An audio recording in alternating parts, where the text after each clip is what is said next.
जय श्री राम व्यूवर्स। आज का टॉपिक है कि अंगद कैसे रावण की सभा में जाते हैं।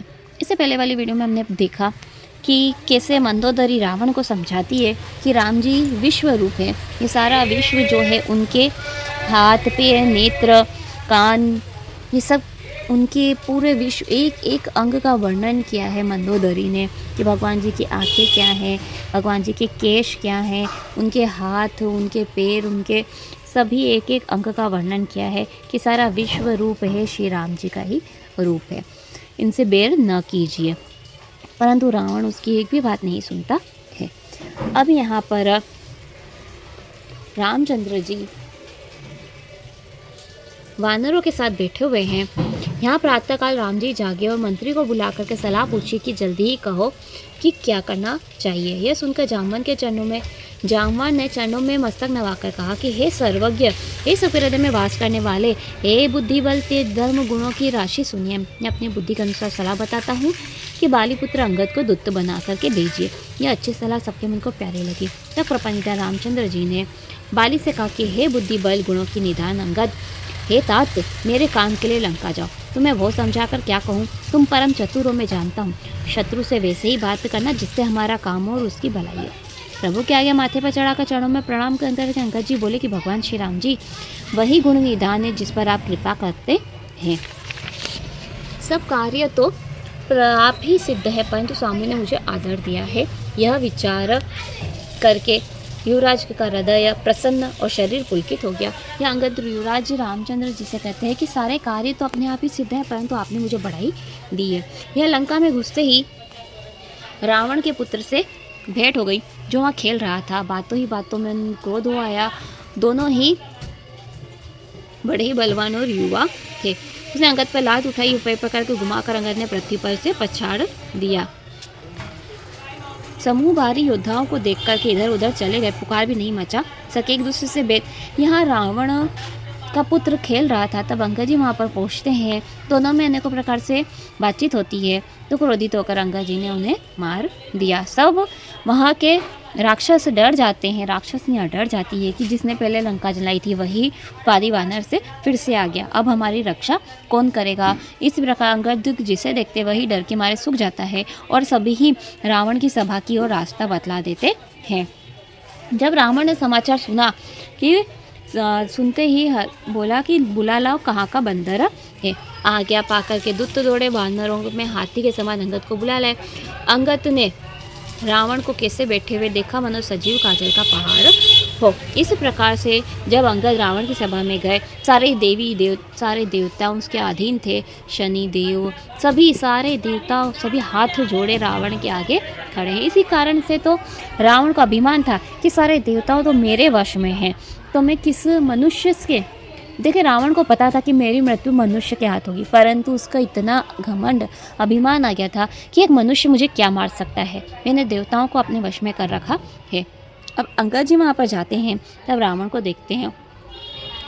रावण पूछता है कि अरे बंदर तू कौन है। अंगद ने कहा कि रावण, मैं राम जी का दूत हूँ, मेरे पिता से तुम्हारी मित्रता थी, इसलिए हे भाई मैं तुम्हारी भलाई के लिए आया हूँ। यहाँ बाली और रावण दोनों मित्र थे। बाली ने रावण को अपनी काख में दबा के रखा था, तब रावण ने उससे मित्रता की। इसके कारण भी राम जी ने बाली को मारा था, क्योंकि शत्रु का मित्र जो होता है वह भी शत्रु ही होता है। इसी प्रकार से अंगद कहते हैं कि मैं तुम्हारे मित्र का पुत्र हूँ।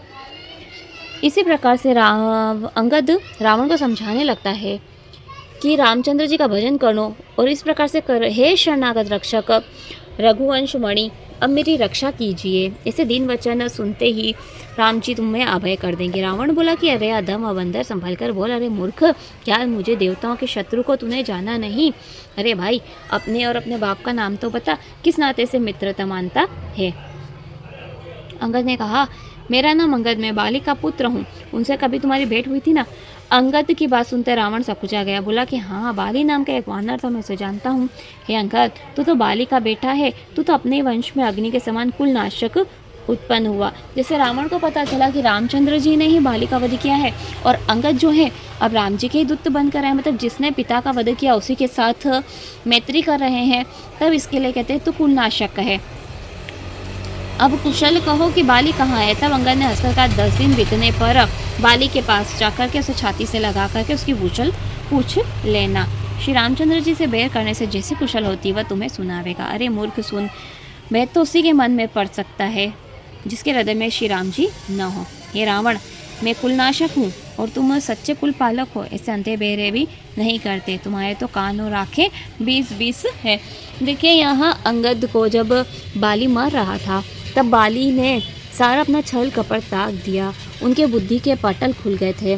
उन्होंने रामचंद्र जी के चरणों में अपना शीश नवाया, अपने अपराधों की क्षमा मांगी और अंगद का बाहा पकड़कर राम जी को सौंपा था।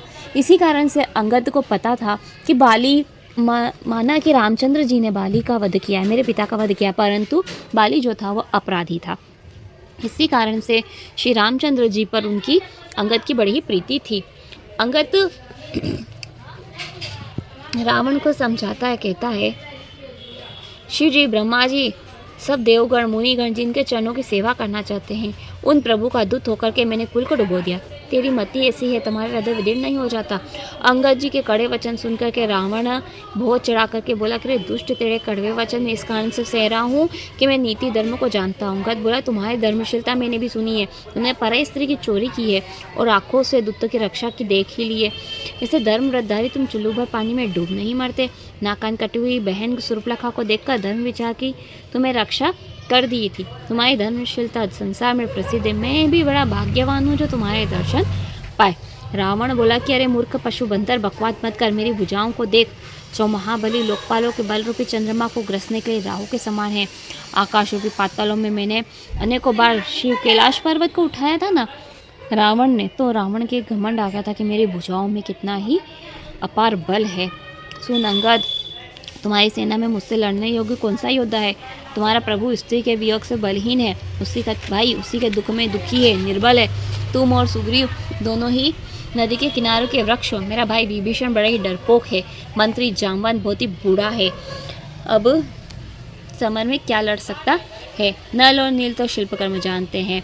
अब बड़ा ही एक बंदर बड़ा बलवान है जो पहले आया था, जिसने नगर जलाया था। अब यहाँ राम जी की बुराई करता है रावण कि तुम्हारे तो सेना में तो कोई भी ऐसा नहीं है जो मुझसे लड़ सकता है। हाँ, एक वानर जो पहले आया था जिसने लंका जलाई थी वह अवश्य ही योद्धा है। अब आगे की कथा हम आने वाली वीडियो में आपको बताएंगे कि किस प्रकार से अंगद ने अपने चरण सभा में प्रण करके रोप दिए थे और उनका चरण कोई हटा नहीं सका था। उसके पीछे का कारण क्या था? आज की कथा हम यहीं पर समाप्त करते हैं। आप मेरे साथ राम कथा में जुड़ जाइए। जय श्री राम।